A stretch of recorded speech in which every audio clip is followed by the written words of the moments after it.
ನಮಸ್ಕಾರ, ನಾನು ಶಂಕರ್ ಹೆಗಡೆ, ಜ್ಯೋತಿಷಿ. ಸ್ನೇಹಿತರೆ, ಇದು ನಿನ್ನೆ ಒಂದು ಕೇಸ್ ಸ್ಟಡಿ. ಬಹಳ ವಿಚಾರಗಳಿಗೆ ಇದು ತುಂಬ ಅನುಕೂಲ. ನೋಡಿ, ಈ ಜಾತಕದಲ್ಲಿ ಕರ್ಕಾಟಕಗಳೆಲ್ಲ ಕಾಣ್ತಾ ಇದೆ. ಬಟ್ ಭಾಳ ಜನ ಇಲ್ಲ, ನೀವು ಡ್ಯಾಶಿಂಗ್ ನೇಚರ್ನವರು, ಈ ವ್ಯಕ್ತಿ ಗೌರ್ಮೆಂಟ್ ಆಫೀಸರ್, ಧೈರ್ಯವಾಗಿ ನುಗ್ತೀರಾ, ಸೊ ನಿಮ್ಮದು ಕರ್ಕಾಟಕ ಲಗ್ನ ಆಗಲ್ಲ, ಸಿಂಹ ಲಗ್ನ ಆಗುತ್ತೆ ಅಂತ ವಾದ ಮಾಡ್ತಾರೆ. ಯಾಕಂದರೆ ಹುಟ್ಟಿದ ಸಮಯ 4 ಗಂಟೆ 3 ನಿಮಿಷ ಬೆಳಗಿನ ಜಾವ.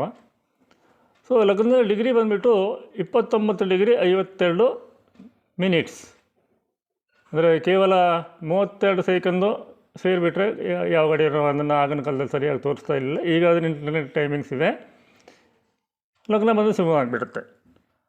ಹಾಗಾಗಿ ಇಲ್ಲಿ ನಾವು ನೋಡಬೇಕಾದ ವಿಚಾರ ಅಂತಂದರೆ ಕೈ. ಫಸ್ಟ್ ನಾನು ಕೈ ತೋರಿಸಿದೆ. ಯಾಕೆ ಇದು ಮೂವೇಬಲ್ ಸೈನ್ ಆಗುತ್ತೆ ಅಂದರೆ ಚರ, ಸ್ಥಿರ, ದ್ವಿಸ್ವಭಾವ ರಾಶಿ ಹೀಗೂ ತೊಗೊಳ್ತೀವಿ ನಾವು. ಅಗ್ನಿ, ನೆಲ, ವಾಯು, ಜಲ ಹೀಗೂ ತೊಗೊತೀವಿ, ಯಾವ ತತ್ವದಲ್ಲಿ ಲಗ್ನ ಬಿದ್ದಿದೆ ಅಂತ, ಅಥವಾ ಯಾವ ಟೈಪಲ್ಲಿ. Movable, fixed, common. ಇದರಲ್ಲಿ ಮೂವೇಬಲ್ ಸೈನ್ ಯಾಕೆ ಹೇಳೋದನ್ನು ತೋರಿಸ್ಕೊಟ್ಟೆ. ಆಮೇಲೆ ನೋಡಿ, 10ನೇ ಮನೆಯಲ್ಲಿ ಕೇತು, 10ನೇ ಮನೆಯ ಅಧಿಪತಿ ಬಂದುಬಿಟ್ಟು ಕೇತುವಿನ ಡಿಸ್ಪೋಸಿಟರ್ ಬಂದುಬಿಟ್ಟು ಕುಜ ಸೂರ್ಯನ ಸಂಗಡ ಇದ್ದಾನೆ. ಹಾಗಾಗಿ ನೀವು ಧೈರ್ಯಶಾಲಿ, ಮತ್ತು ಎಲ್ಲ ಫಾಸ್ಟ್ ಮೂವಿಂಗ್ ಪ್ಲಾನೆಟ್ಸ್ಗಳು ಅಲ್ಲಿ ಕುಜನ ಸಂಗಡ ಇವೆ. ಜೊತೆಗೆ ಸೂರ್ಯ ಇದ್ದಾನೆ, ಗೌರ್ಮೆಂಟ್ ಜಾಬಿಗೆ ಕಾರಕ ಅಂತ ತೋರಿಸಿದೆ. ಆಮೇಲೆ ಕೆಲವೊಂದು ವೈಯಕ್ತಿಕ ವಿಚಾರ ಹೇಳಿದೆ. ಆಮೇಲೆ ಮದುವೆಯ ವಯಸ್ಸು 29. ಇಲ್ಲಿ ನಾನು ನೋಡಿ ನಿಮಗೆ ರೆಕ್ಟಿಫೈ ಮಾಡಿ ತೋರಿಸ್ತಿದ್ದೀನಿ. ಫಸ್ಟ್ ನಾನು ಗುರು ಗೋಚಾರ ಹಾಕಿ ನೋಡಿ 29ನೇ ವರ್ಷಕ್ಕೆ ಗುರು ಎಲ್ಲ ಬರ್ತಾನೆ ನೋಡ್ಕೊಳ್ಳಿ ಅಂತ ತೋರಿಸಿದೆ. ಮೂವ್ ಮಾಡಿ ಗುರುವನ್ನು. ವೃಷಭಕ್ಕೆ ಬಂದಾಗ 25, ಮಿಥುನ 26, ಕರ್ಕ 27, ಸಿಂಹದಲ್ಲಿ ಗುರು ಬಂದಾಗ 28, ಕನ್ಯಾಕ್ಕೆ ಗುರು ಬಂದಾಗ 29 ವರ್ಷ ರನ್ನಿಂಗ್. ಸೊ ಕನ್ಯಾದಲ್ಲಿದ್ದಂಥ ಗುರು ತನ್ನ 5ನೇ ದೃಷ್ಟಿಯಿಂದ ಮಕರವನ್ನು ಅಂದರೆ 7ನೇ ಮನೆಯನ್ನು ನೋಡ್ತಾ ಇದ್ದ. ಅದನ್ನೇ ಕಾಪಿ ಪೇಸ್ಟ್ ಮಾಡಿದಾಗ ಕನ್ಯಾದಲ್ಲಿ ಇಡೀ ನವಾಂಶದಲ್ಲಿ ಮದುವೆಗೆ ನೋಡುವಂಥ ವಿಶೇಷ ಜಾತಕ ಗುರು ನೇರವಾಗಿ 7ನೇ ಮನೆ ಬೀಳ್ತಾನೆ, ಲಗ್ನವನ್ನು ನೋಡ್ತಾನೆ. ಹೀಗೆ ಪೀಕ್ ಮೆಥಡನ್ನು ತೋರಿಸೋದ್ರ ಜೊತೆಗೆ ಇದು ನೋಡಿ, ವಿಂಶೋತ್ತರಿ ದಶನಲ್ಲಿ ವಿವಾಹ ನಡೀತಿದ್ದಾಗ ಯಾವ ದಶ ನಡೀತಿತ್ತು ನೋಡ್ಕೊಳ್ಳಿ. ಗುರು ದಶ. ಗುರು 7ನೇ ಮನೆಯನ್ನು ನೋಡ್ತಾನೆ. ಆಮೇಲೆ ಉಳಿದನ್ನು ನೀವೇ ನೋಡ್ಕೊಳ್ಬೋದು, ಭುಕ್ತಿಯನ್ನೆಲ್ಲ. ಆದರೆ ನಾನು ಇಲ್ಲಿ ವಿಶೇಷವಾಗಿ ಮಾತಾಡಲಿಕ್ಕೆ ಹೊಂಟಿರುವಂಥದ್ದು ದ್ವಿಸಪ್ತತಿ ಸಮದಶ. ಪರಾಶರರು ಮತ್ತು ಜೈಮಿನಿ ಪದ್ಧತಿಗಳಲ್ಲಿ ಸುಮಾರು 40 ದಶಗಳು ಸಿಗ್ತವೆ. ಈ ದ್ವಿಸಪ್ತತಿ ಸಮದಶ ಮದುವೆ ವಿಚಾರಕ್ಕೆ ಭಾಳ ಇಂಪಾರ್ಟೆಂಟು. ಇದು ಯಾರು ನೋಡ್ಕೊಳ್ಬೇಕು? ಲಗ್ನಾಧಿಪತಿ ಸಪ್ತಮದಲ್ಲಿದ್ದರೆ, ಮದುವೆಯ ಸ್ಥಾನದಲ್ಲಿದ್ದರೆ, ಅಥವಾ ಸಪ್ತಮಾಧಿಪತಿ ಲಗ್ನದಲ್ಲಿದ್ದರೆ, ಇದು ಆ ಕೇಸು. 7ನೇ ಮನೆ ಅಧಿಪತಿ ಆದಂತಹ ಶನಿ ಕರ್ಕಾಟಕ ಲಗ್ನದಲ್ಲಿ ಕೂತ್ಕೊಂಡಿದ್ದಾನೆ, ಅಥವಾ ಲಗ್ನ ಸಪ್ತಮಾಧಿಪತಿಗಳು ಸೇರಿದ್ದರೆ, ಯಾವುದೇ ಲಗ್ನ ಆಗಲಿ, ಆಗ ದ್ವಿಸಪ್ತತಿ ಸಮದಶವನ್ನು ಬಳಸಬೇಕು. ನಾನು ದಶ ಹಾಕೋ ಮೊದಲೇ ಯುದ್ಧದಲ್ಲಿ ನಾನು ಇಲ್ಲಿ ನೋಡಿ ದ್ವಿಸಪ್ತತಿ ಸಮದಶ ಅಂತ ಹಾಕಿದ್ದೀನಿ ಮಧ್ಯದಲ್ಲಿ. ಅಲ್ಲಿ ನಾನು ಜೈಮಿನಿ ಚರದಶ ಇಡ್ತಾ ಇದ್ದೆ.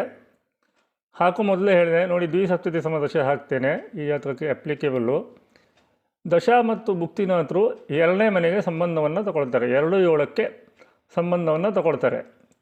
ಸೊ ನಿಮ್ಮ ಜಾತಕದಲ್ಲಿ ದ್ವಿಸಪ್ತತಿ ಸಮದಶ ಇದ್ದರೆ ಈ ಕಾಂಬಿನೇಷನ್, ಲಗ್ನಾಧಿಪತಿ 7ರಲ್ಲಿ 7ನೇ ಮನೆ ಅಧಿಪತಿ ಲಗ್ನದಲ್ಲಿದ್ದರೆ ಅಥವಾ ಅವರಿಬ್ಬರು ಸೇರಿಕೊಂಡಿದ್ದರೆ, ಖಂಡಿತವಾಗಿಯೂ ನಿಮ್ಮ ಪ್ರತಿಯೊಂದು ವ್ಯವಹಾರಕ್ಕೂ ಈ ಕಂಡೀಷನಲ್ ದಶ ದ್ವಿಸಪ್ತತಿ ಸಮದಶವನ್ನು ನೋಡಲೇಬೇಕು. ನೋಡಿ, ಸೂರ್ಯದಶ ರಾಹುಭುಕ್ತಿಯಲ್ಲಿ ಅವರ ಮದುವೆ ಆಗಿದೆ ದ್ವಿಸಪ್ತತಿ ಸಮದಶದಲ್ಲಿ. ಕರೆಕ್ಟಾಗಿ ನೋಡ್ಕೊಳ್ಳಿ. 1/1/2005 ಅವರಿಗೆ 29ನೇ ವರ್ಷ ನಡೀತಿರುವಾಗ ಸ್ಟಾರ್ಟ್ ಆಗಿದೆ. ಮಾರ್ಚಲ್ಲಿ ಮದುವೆ ಆಗಿದೆಯಾ ಅಂತ ಕೇಳಿದೆ ನಾನು. ಹೌದು ಅಂತಂದರು. ಆಮೇಲೆ ತೋರಿಸ್ಬಿಟ್ಟೆ, ನೋಡಿ ಸೂರ್ಯ ಲಗ್ನದಿಂದ 2ನೇ ಮನೆ ಅಧಿಪತಿ, 2ನೇ ಮನೆ ಸಂಬಂಧ ಬಂತಲ್ವ, ದ್ವಿಸಪ್ತತಿ, 72 ವರ್ಷ ಸೈಕಲ್ ಬಂತು ಅದು. ಸೊ 2ನೇ ಮನೆ ಬಂತು. ರಾಹು, ಈಗ ಇಲ್ಲಿ ರಾಹುವಿನ ಡಿಸ್ಪೋಸಿಟ್ರನ್ನು ತೊಗೊಂಡ್ರೆ ಶುಕ್ರನಿಗೆ 7ನೇ ಮನೆ ಅಧಿಪತಿ ಶನಿ ನೋಡ್ತಾನೆ, ಬೇರೆ ಪ್ರಶ್ನೆ. ಹೊಸದಾಗಿ ತೋರಿಸ್ಕೊಟ್ಟಿದ್ದೀನಲ್ಲ, ರಾಹುವಿನ 10ನೇ ದೃಷ್ಟಿ ನಾಡಿ ಪದ್ಧತಿಯಲ್ಲಿ ಬಂದಿರೋದು. ರಾಹುವಿನ 10ನೇ ದೃಷ್ಟಿ ಎಲ್ಲಿ ಬೀಳುತ್ತೆ? ಲಗ್ನದಲ್ಲಿರುವ ಶನಿ ಮೇಲೆ ಬೀಳುತ್ತದೆ.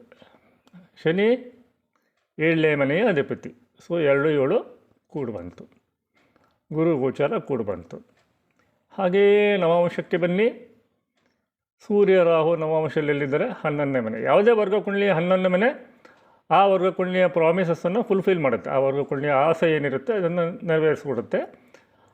ಅದಕ್ಕೆ ಪೂರಕವಾಗಿ ಮತ್ತೆ ನೋಡಿ, ಇಲ್ಲಿ 2ನೇ ಮನೆ ಅಧಿಪತಿ ನವಾಂಶದಲ್ಲಿ 2ನೇ ಮನೆ ಅಧಿಪತಿ ಮಂಗಳ 7ನೇ ದೃಷ್ಟಿಯಿಂದ ಸೂರ್ಯ ಮತ್ತು ರಾಹುವನ್ನು ನೋಡಿದ್ದಾನೆ.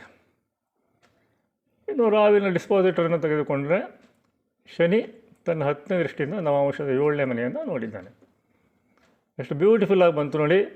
ಇದು ಒಂದು ವಿಡಿಯೋದಲ್ಲಿ ನಾನು ಕ್ವಿಕ್ಕಾಗಿ ರೆಕ್ಟಿಫೈ ಮಾಡುವ ಮೆಥಡನ್ನು ಹೇಳಿಕೊಟ್ಟಿದ್ದೇನೆ, ನನಗೆ ಬಂದಂಗೆ ತೋರಿಸ್ಕೊಟ್ಟಿದ್ದೇನೆ ಭಗವಂತನ ದಯೆಯಿಂದ.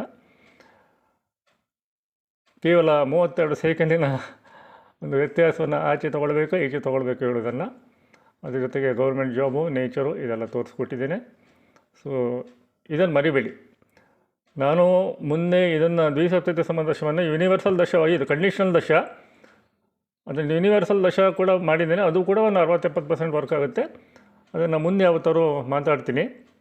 ಇನ್ನು ಸ್ವಲ್ಪ ನಕ್ಷತ್ರಗಳ ಬಗ್ಗೆ ಮುಂದಿನ ವಿಡಿಯೋಗಳಲ್ಲಿ ಮಾತಾಡೋಣ. ನಕ್ಷತ್ರಗಳು, ಉಪನಕ್ಷತ್ರಗಳು, ಉಪನಕ್ಷತ್ರಗಳು ಇಷ್ಟು ಮಾತಾಡೋಣ. ಯಾಕೆಂತಂದರೆ ಈ ಥರ ಎಲ್ಲ ಕಸ್ಪ್ ಲಗ್ನ ಆಗಿಬಿಟ್ರೆ ಉಪನಕ್ಷತ್ರದ ಬಗ್ಗೆನೇ ಮಾತಾಡಬೇಕಿದ್ರೆ ತುಂಬ ಕೇರ್ಫುಲ್ ಆಗಿರಬೇಕಾಗುತ್ತೆ. ಮುಂದಿನ ವಿಡಿಯೋಗಳಲ್ಲಿ ಅದನ್ನೆಲ್ಲ ನೋಡೋಣ. ಅಲ್ಲಿವರೆಗೆ ನಮಸ್ಕಾರ.